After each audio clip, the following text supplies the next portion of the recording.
जय श्री लक्ष्मी नारायण भगवान की। प्रिय भक्तों, स्वागत है पंडित अनुकूल मिश्रा शास्त्री वीडियो में। भक्तों, आज अमावस्या तिथि है और शुक्रवार का दिन है। कहते हैं जब लक्ष्मी नारायण जी का अमावस्या के दिन मंत्र का श्रवण कर लिया जाए तो रातों रात करोड़पति व्यक्ति बनते हो जाता है। अगर आप चाहते हैं गरीबी से दूर होना और अपने कर्जों को मुक्त होना तो आज यह लक्ष्मी नारायण मंत्र का श्रवण करते जाना, क्योंकि आज इतना ज्यादा अच्छा दिन है कि आपका भाग्य पलट जाएगा और किस्मत इतना जल्दी चमक जाएगी कि आप अगर अपने आईने में खुद को देखेंगे तो आपको लगेगा कि मैं बहुत ज्यादा अमीर हो गया हूँ। यह मंत्र आपको अमीर ही नहीं बनाएगा बल्कि आपके जीवन को बदल देगा और खुशियों से रंग भर देगा। यह मंत्र सुनने मात्र से आपकी गरीबी जड़ से खत्म हो जाती है और पैसा ही पैसा आना शुरू हो जाता है। तो भक्तों, बिना देर के मंत्र का श्रवण करते हैं पूरी श्रद्धा विश्वास से। ओम श्रीं ह्रीं क्लीं श्रीं सिद्धलक्ष्मी नारायणाय नमः। ओम श्रीं ह्रीं क्लीं श्रीं सिद्धलक्ष्मी नारायणाय नमः।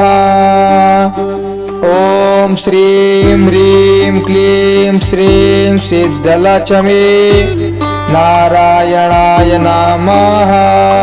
ओम श्रीं ह्रीं क्लीं श्रीं सिद्धलक्ष्मी नारायणाय नमः।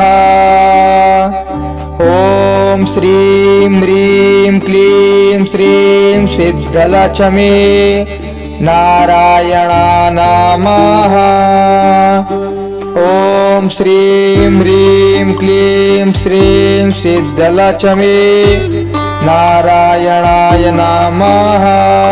ओम श्रीं ह्रीं क्लीं श्रीं सिद्धलक्ष्मी नारायणाय नमः। ओम श्रीं ह्रीं क्लीं श्रीं सिद्धलक्ष्मी नारायणाय नमः।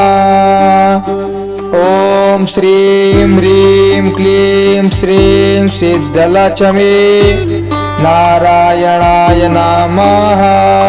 ओम श्रीं ह्रीं क्लीं श्रीं सिद्धलक्ष्मी नारायणाय नमः। ओम श्रीं ह्रीं क्लीं श्रीं सिद्धलक्ष्मी नारायणाय नमः। ओम श्रीं ह्रीं क्लीं श्रीं सिद्धलक्ष्मी नारायणाय नमः। ओम श्रीं ह्रीं क्लीं श्रीं सिद्धलक्ष्मी नारायणाय नमः। ओम श्रीं ह्रीं क्लीं श्रीं सिद्धलक्ष्मी नारायणाय नमः। ओम श्रीं ह्रीं क्लीं श्रीं सिद्धलक्ष्मी नारायणाय नमः। ओम श्रीं ह्रीं क्लीं श्रीं सिद्धलक्ष्मी नारायणाय नमः।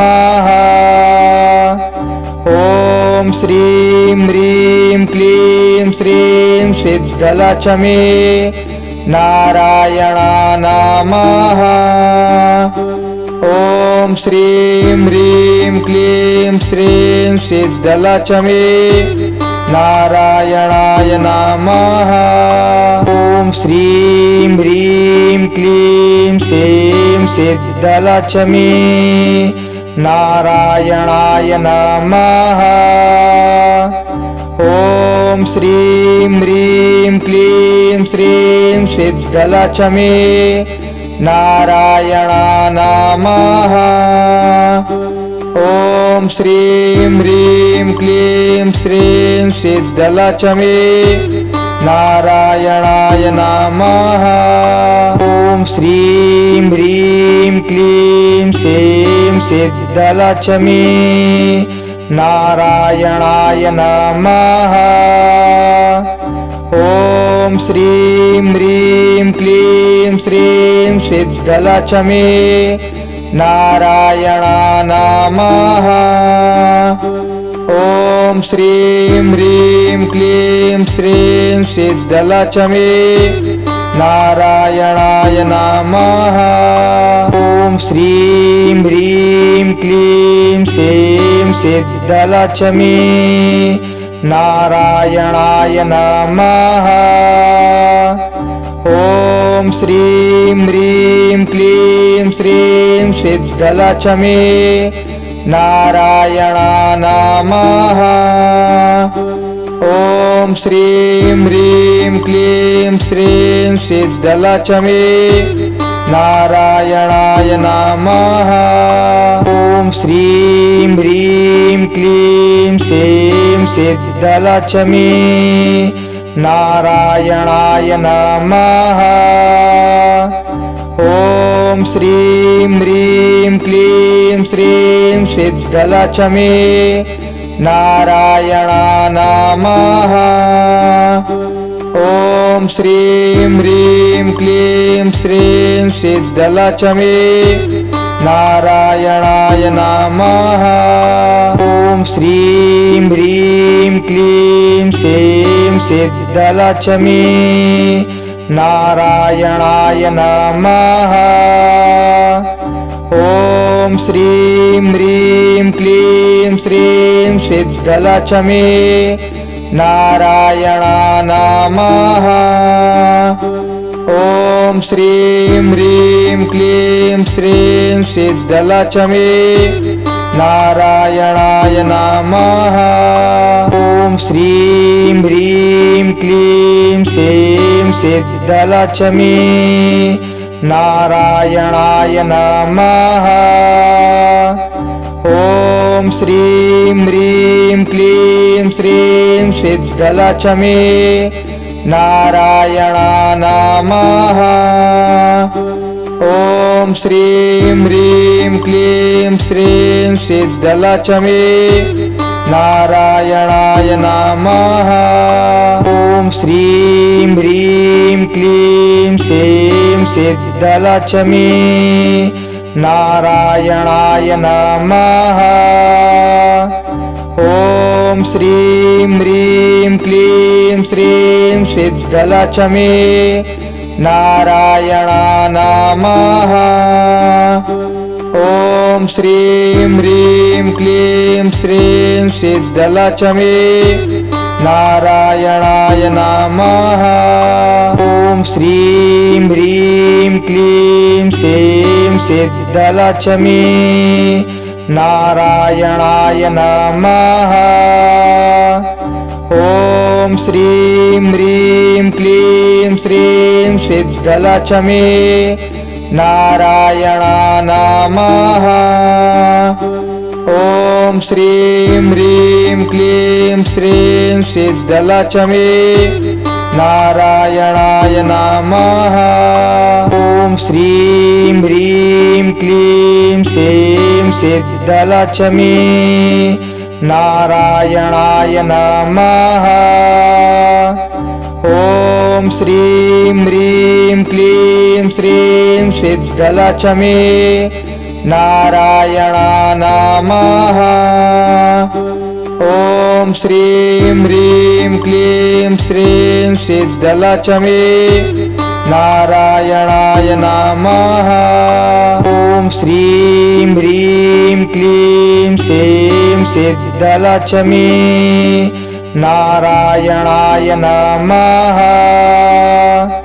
ॐ श्रीं ह्रीं क्लीं श्रीं सिद्धलक्ष्मी नारायणाय नमः। ॐ श्रीं ह्रीं क्लीं श्रीं सिद्धलक्ष्मी नारायणाय नमः। ॐ श्रीं ह्रीं क्लीं श्रीं सिद्धलक्ष्मी नारायणाय नमः।